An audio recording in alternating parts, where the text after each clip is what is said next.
Bapak, Ibu, Saudara-saudari, umat beriman yang terkasih dalam Kristus, selamat berjumpa kembali dalam Renungan Minggu Biasa ke-20 berdasarkan Injil Yohanes bab 6 ayat 60 sampai 69. Tema renungan, Yesus memberikan diri melalui roti hidup. Saudara-saudari terkasih, di tanah Palestina terdapat sebuah sungai yang terkenal baik, yakni Sungai Yordan.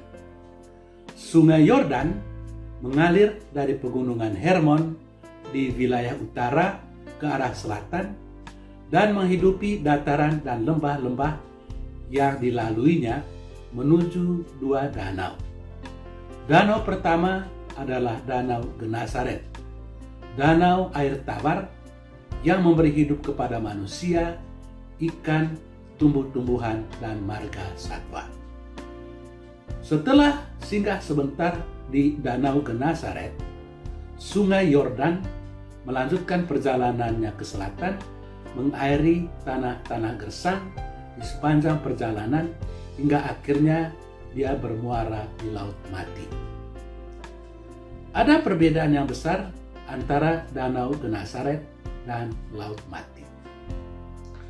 Danau Genesaret adalah sebuah danau yang luas dengan air yang jernih dan bisa diminum. Ikan dan tumbuh-tumbuhan bisa hidup di danau tersebut. Danau itu juga dikelilingi oleh ladang-ladang dan kebun-kebun hijau, dan banyak orang mendirikan rumah-rumah di sekitar danau tersebut. Yesus seringkali berlayar di danau tersebut. Sedangkan Laut Mati sesuai dengan namanya adalah sungguh-sungguh mati. Tidak ada tanda-tanda kehidupan pun di dalam ataupun di pinggirnya. Menarik untuk diperhatikan. Mengapa Danau Genesaret bisa memberikan kehidupan kepada ikan-ikan, tumbuhan-tumbuhan, dan marga satwa, sedangkan Laut Mati tidak? Alasannya adalah karena Danau Genesaret membagikan kehidupannya melalui Sungai Yordan yang mengalir ke selatan dan membagikan kehidupan itu kepada segala sesuatu yang ada di sekitarnya. Sementara itu, Laut Mati menjadi mati karena dia tidak berbagi atau dia tidak memberikan sesuatu. Hanya dengan berbagi atau hanya dengan memberi, kehidupan bisa diteruskan. Ini merupakan kebenaran yang bersifat universal.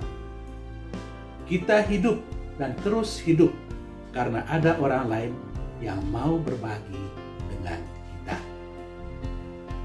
Saudara-saudari terkasih, sama seperti Sungai Yordan atau Danau Genesaret yang memberikan kehidupan kepada tumbuhan, hewan, marga satwa, dan manusia yang ada di sekitarnya, demikian pun Yesus telah memberikan dirinya kepada umat manusia melalui roti hidup di dalam Ekaristi Kudus.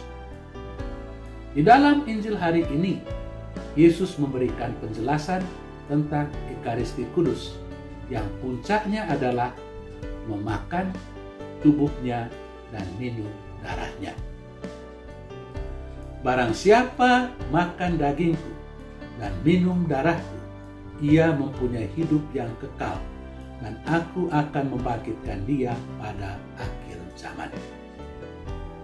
Pernyataan Yesus ini merupakan puncak dari perdebatannya dengan orang-orang Yahudi. Tetapi ketika Yesus menyampaikan pernyataan ini, dia tidak bermaksud mendorong manusia untuk menjadi kanibalis, yakni memakan daging sesama manusia.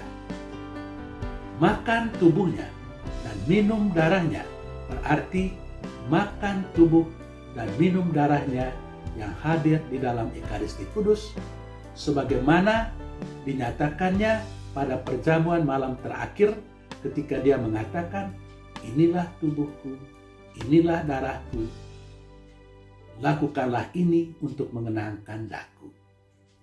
Barang siapa makan tubuhnya, orang itu akan memiliki kehidupan.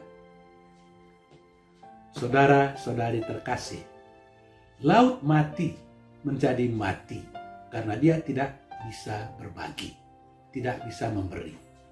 Sebaliknya, Sungai Yordan dan Danau Genesaret menghasilkan kehidupan karena keduanya mau berbagi dan mau memberi. Hanya dengan berbagi atau dengan memberikan kepada orang lain, kehidupan bisa bertahan. Ini merupakan satu kebenaran yang tidak bisa disangkal. Semua kehidupan berawal dari pemberian. Hal itu dibenarkan oleh kehidupan Yesus sendiri.